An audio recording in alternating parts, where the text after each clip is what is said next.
Hey, Aaron. Hey, Ed, this is Aaron in Grand Rapids, Michigan. How are you? Good. How are you doing this morning? Doing good, thanks.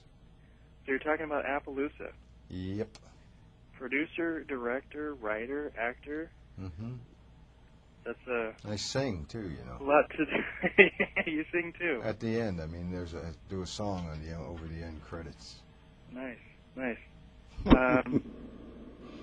So you've done the producer, director, actor part before, but Right. adding the writing to your credits? Well, I'd worked a ton on the Pollock script, too. I wasn't credited, but I spent years working on it, so the writing thing wasn't totally new to me. Plus, I really get along really well with Robert Knott, who co-wrote the script with me. He's a really good buddy of mine, and so we work really well together. Yeah, we started writing in January '06. Took us about 4 months or so. Okay. And this is kind of sounds like a labor of love after reading the book. Yeah, I mean, it's something I really wanted to do. I thought it would be fun to do, and play this character and get Viggo to play with me, and we did. We had a great time.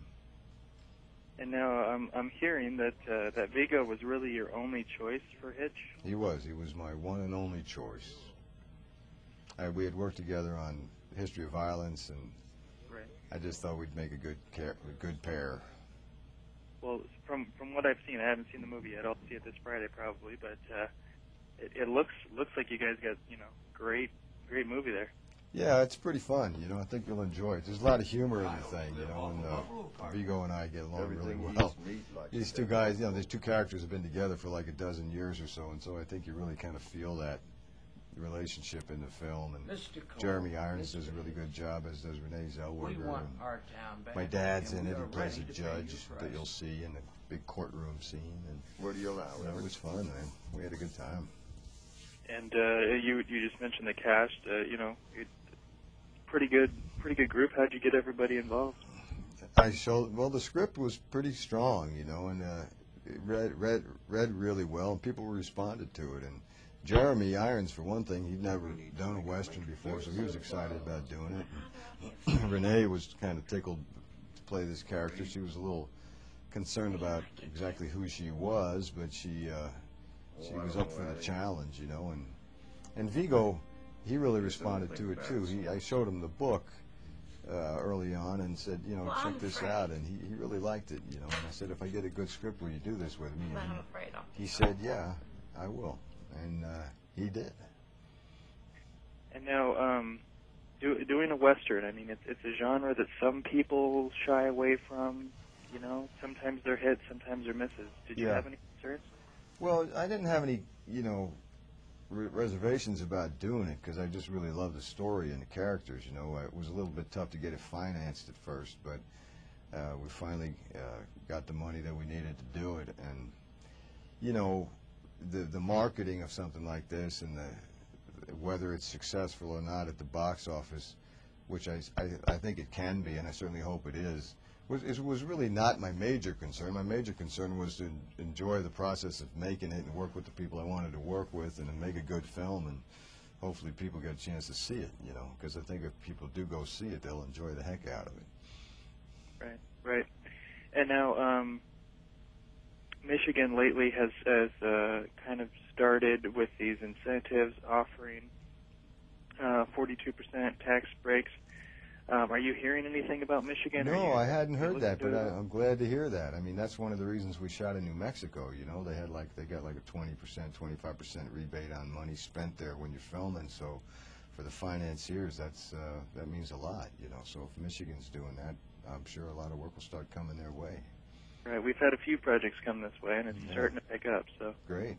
Obviously, that does impact your, as a movie maker, decision on where you go. Big time. I mean, we were fighting for every dollar we could get on our budget, and so the fact that we had the rebate situation made a huge difference for us. I mean, we had looked around Texas, Arizona, and that kind of thing, but New Mexico, first of all, the landscape, and second of all, the financial reality of it was, big factor. Right. When did this pass in Michigan? Back in April. Oh, wow. Okay. Yeah, so it's been a couple months. We've had a couple projects going. Cool. Have you worked in Michigan before at all? I don't think I ever have. I've been to Michigan, but I never worked there. Well, we'd love to have you. Well, hopefully I'll get up there and work with you someday. It'd be fun. So tell us a little bit, kind of like the plot of Appaloosa. Well, the basic story is Viggo and I play these two itinerant lawmen. It's 1882 in the Southwest, and we go to towns that need help, where there's a bad element. We get hired by the town fathers, and we basically say, here's our set of laws. You want to hire us, these are the laws going to be in the town until we leave. Take it or leave it. And most people are in such dire situations as they say, okay. So we begin to clean up the situation, and then a woman comes into town, Renee Zelwegger, who my character falls in love with, and all kinds of things start happening. So, and it just kind of goes from there. You know, it's a character-driven piece. It's got some great action in it, but and the story is pretty tight. You know, and some pretty interesting things happen. Okay. And it's now, really ultimately it's really a story about friendship. You know, loyalty. Right. It seemed like a lot of the movie hinges on your relationship with Viggo. Yeah. Well, that's the main thrust, or the main focus of the film, is really this relationship between these two guys. Yeah, and what happens to it.